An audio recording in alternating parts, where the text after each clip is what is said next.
हमारे चैनल से जुड़ने के लिए YouTube पर आमिर हसन नेटवर्क को अभी सब्सक्राइब करें। पानी के लिए लड़ने नहीं गए थे।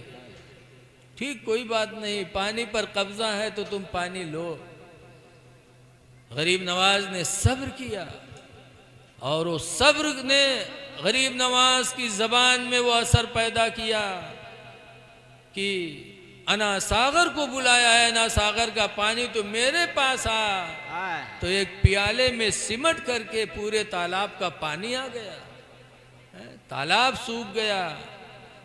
फौजी परेशान, राजा को बताया, फिर माफी मांगी गरीब नवाज से। गरीब नवाज ने माफ कर दिया, पानी को हुक्म दिया तो अना सागर का तालाब फिर भर गया। गरीब नवाज के कदम कदम पे हमें सब्र की तलकीन मिलती है कि सब्र करो, जिद न करो, झगड़ा न करो। ऐ लोगों, गरीब नवाज के नाम पर आज हम अगर किसी को खाना खिलाते हैं तो उसका सिला भी हमको मिलेगा, इसलिए कि अल्लाह के बंदों को खाना खिलाना ये बहुत बड़ा काम है। मीरपुरवा में हाजी अब्दुल रशीद हैं, सर्वोदय इंटर कॉलेज के लेक्चरार हैं, रिटायर हो गए। जुमा के दिन हमारी उनकी मुलाकात हुई तो उन्होंने कहा, मौलाना साहब हमने कुछ शेर बनाया है दिल की गहराइयों से। हमने कहा सुनाइए। तो उन्होंने बड़ी लंबी फहरिस्त सुनाई। पंडों से पूछा, मस्जिद के मुल्ला से पूछा, मदरसा से पूछा, कॉलेजों से पूछा। इस तरीके से वो सुनाते रहे, पूछता रहा, पूछा पूछा पूछा करके कि सब कुछ तो है लेकिन ये बताओ इंसानियत कहाँ है।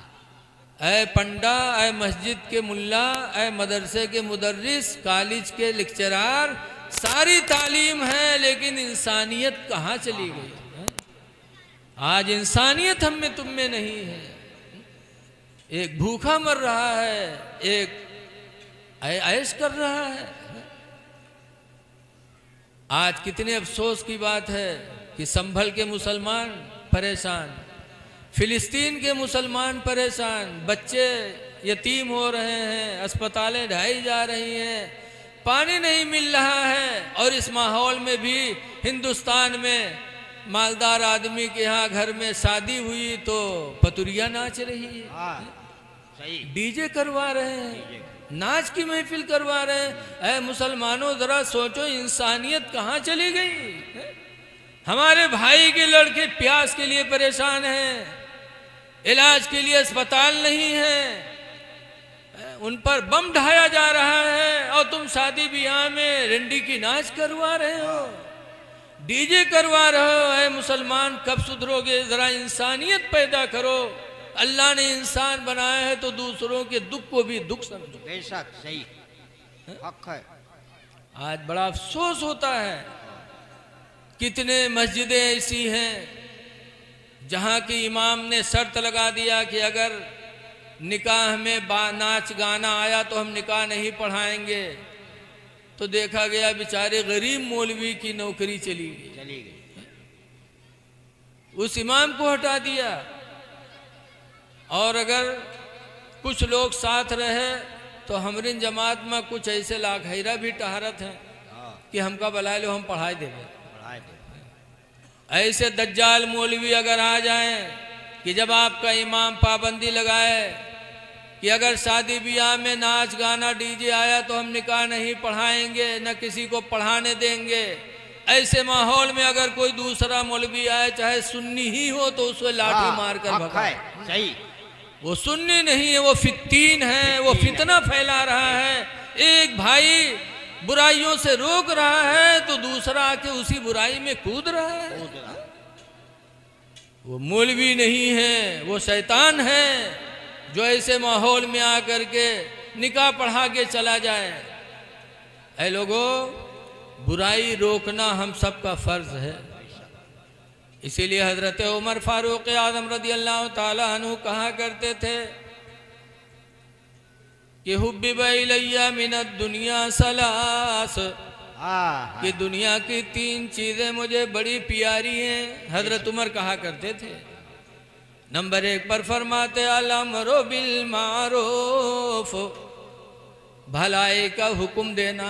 सुभान अल्लाह। और दूसरे नंबर पर कहते थे व नहियो अनिल मुनकर, हाँ और बुराई से मना करना।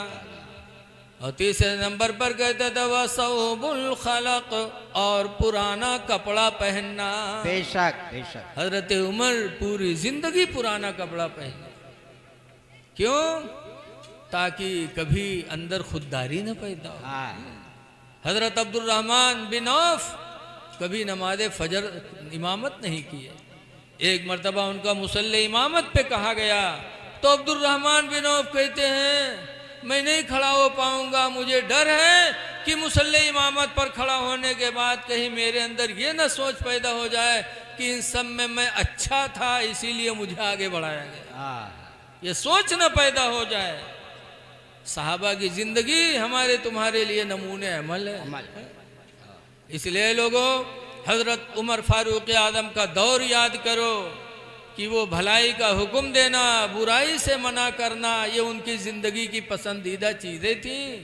और आज हम उन्हीं के मानने वाले मुसलमान, हम ना भलाई का हुक्म